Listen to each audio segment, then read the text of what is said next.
और पोल पोल खुलेंगे, बहुत सारा खुलासा होने वाला है।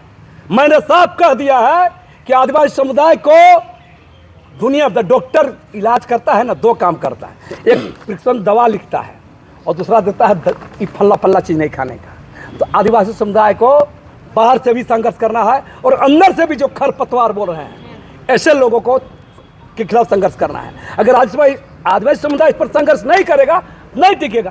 आप लोग खुद बताइए ना, जो लोग का नाम ले रहे हैं कितना दिन आदिवासी मुद्दे पर खड़े हुए हैं, कुर्मी समुदाय के खिलाफ आप लोग को जानकारी दे रहे हैं। ये सोशल मीडिया और बहुत मीडिया नहीं था, प्रिंट मीडिया था।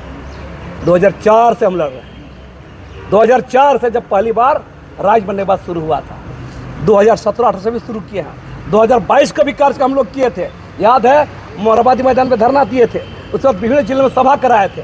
आज लोग बोल रहे चैंपियन बनना चाहता है। फालतू बकवास सब नहीं सुनेंगे, इसलिए लोग अपने आप को सुधारे और समाज से झुक कर रहे और सीखे, जाने, समझे और एक ईमानदारी पहल करें। खाली भोकाली देने से, है ना, बाउंसर लेके चलने से, है ना, गाल बजाने से, उलझुल भाषण देने से नहीं चले। कुर्मी लोग से क्या लड़ाई भाई? हमारे क्या कुर्मी लोग से कोई लड़ाई नहीं है, एक के विरोध है। कुर्मी समुदाय का योगदान है इस राज्य बनने में, कुर्मी समुदाय का योगदान है।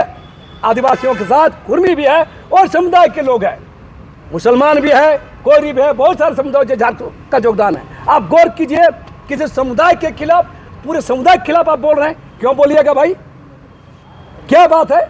हमारा एक ही कहना है, ऐतिहासिक तथ्यों के आधार पर, पुरातत्व विभाग के रिपोर्ट के अनुसार, एंथ्रोपोलॉजिस्ट रिपोर्ट के अनुसार, DNA, जितना सारा जो संवैधानिक प्रक्रिया है, लोकुर कमेटी हुआ, तो इसके तहत हम कुर्मी समुदाय को बोले कि आप लोग आदिवासी नहीं हैं और लोग आदिवासी बनने की मांग कर रहे हैं। यही विरोध है, हमारा विरोध और नहीं है उसको।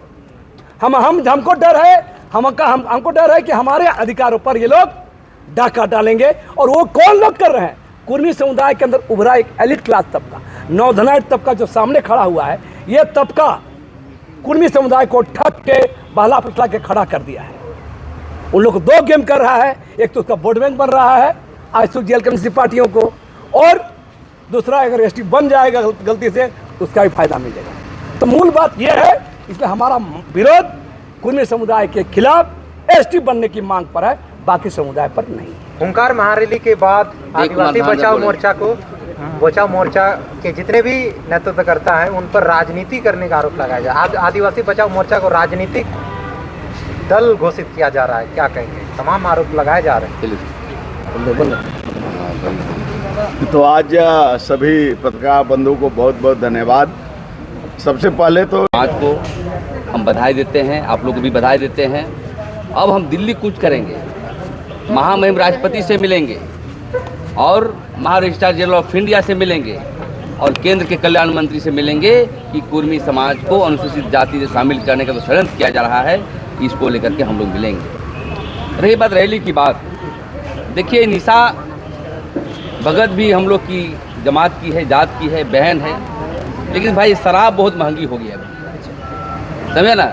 शराब इतनी महंगी हो गई है, हम निवेदन करना चाहेंगे कि शराब में जो है हमारे समाज के लोग थोड़ा कम करें, क्योंकि हमेशा देखते हैं कि कोकर में आंदोलन हो रहा है तो वहाँ भी शराब की बू आ रही है, देख रहे हैं कि यहाँ हुंकार रैली हो रहा है, वहाँ भी शराब की बू आ रही है। तो मैं यही कहना चाहता हूँ नौजवानों, और जो हमारे अब हम अधेड़ी हो गए, समझिए, ये जो गैप है इसको हम लोग पाटने का काम करेंगे। मैदान खाली है, आप राजनीति करें। यहाँ पर विष्णु गुरु शिबू सोरेन भी राजनीति किया है, यहाँ पर हेमंत सोरेन भी कर रहे हैं। आदिवासी राजनीति करना है तो मूल्यों की राजनीति करें। ये विभाजनकारी शक्ति को जो आप ला रहे हैं कि मैं ही हूँ, मैं ही रहूँगा, मैं ही दिखाऊँगा, ये आदिवासी समाज नहीं सहेगी, क्योंकि हम लोग का परंपराएं हैं एक खटिया, एक पटिया में बैठ कर के, एक अखड़ा में बैठ कर के समाधान करना। इस पर जो है हम लोग को आगे बढ़ने की आवश्यकता है।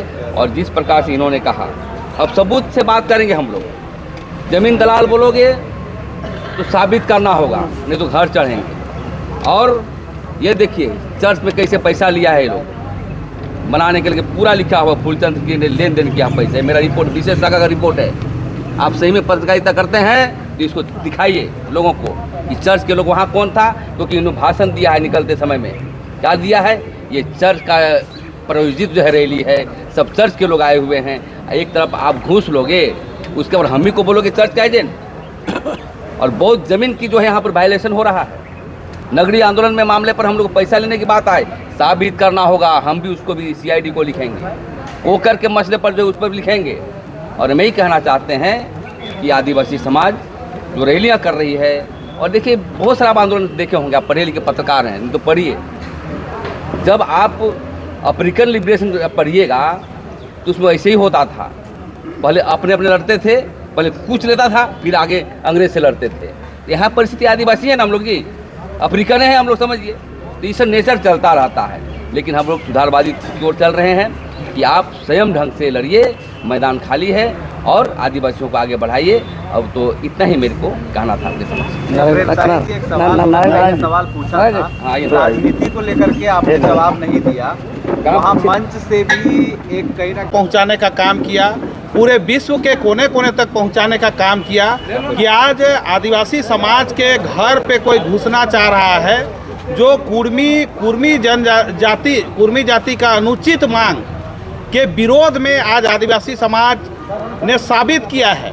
और इस रैली में झारखंड प्रदेश के आदिवासी समाज के उन माता पिता भाई बहनों के, उन नौजवान साथियों का, उस गांव के तमाम अगुवाओं का हम विशेष रूप से धन्यवाद करेंगे कि आपने हमारा जो अधिकार का मांग है, जिस पे हमारा आरक्षण पे हमला हो सकता है, उसको गंभीरतापूर्वक लेते हुए आपने साबित किया है कि झारखंड की राजधानी के प्रभात तारा मैदान को आपने लाखों की संख्या में भरने का काम किया है।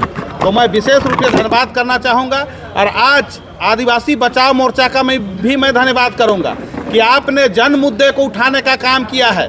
और आदिवासी बचाओ मोर्चा में सिर्फ एक संगठन के लोग नहीं हैं, करीबन 25 से 30 संगठन के लोग यहाँ मौजूद हैं, जिनकी अगुवाई में हम अपनी संवैधानिक लड़ाई को आज हम लड़ रहे हैं। तो आज आपको बताना चाहेंगे कि आज जो भी वो रेल टेका करे, चाहे डहर टेका करे, हम उसके भी विरोधी नहीं हैं।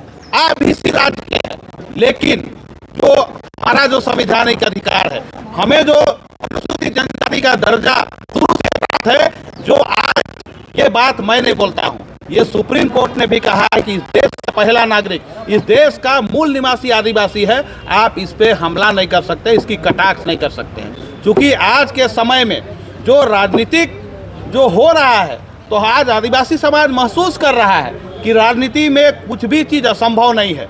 लेकिन मैं बताना चाहूँगा, जो तथ्य हैं, जो तार्किक बातें हैं, उनके अनुसार कभी भी कुर्मी जाति को अनुसूचित जनजाति का दर्जा नहीं मिल सकता है। लेकिन हम लोग वो अंदेशा है, इसलिए केंद्र सरकार को हम लोग बताने के लिए, अपनी मांग को रखने के लिए कि आप इस मांग पे राजनीतिकरण ना करें। अन्यथा जिस तरह से आज देखें कई राज्यों में वहाँ आदिवासियों को जो वहाँ मारने का, काटने का छल किया जा रहा है, और कई लोग इसका अंदेशा जता रहे हैं, लेकिन आदिवासी समाज सभ्य समाज है। आज इसकी जो बात प्रभात तारा मैदान में आदिवासियों ने प्रूव किया है कि बगैर प्रशासन के आज संयमित तरीके से उस भीड़ में लाखों की संख्या वहाँ उपस्थित रही, और कोई भी ये बात नहीं बताया, ये बात कोई नहीं बोला कि महिलाओं का चैन छीना गया, किसी का पर्स मारा गया, किसी का अंगूठा लूट गया, किसी का पैर, ये बात नहीं मिला। तो आज सही मायने में आदिवासी समाज सबका मान सम्मान करता है। और इस देश में क्या, और इस राज्य में जितने भी धर्म के मानने वाले लोग हैं, जितने भी जाति के लोग हैं, सबका आदर सम्मान करता है। हम लोग एक साथ सामंजस्य बना के, कंधे से कंधे मिलाकर आपसी भाईचारा के साथ चलने वाले समाज के लोग हैं, आज उसको प्रूव किए हैं। लेकिन बात है, यहाँ जब भी मेरी अस्मिता पे हमला होगी, लोग अगर हमारे घर पे घुसना चाहेंगे तो हम लोग घर पे नहीं घुसेंगे।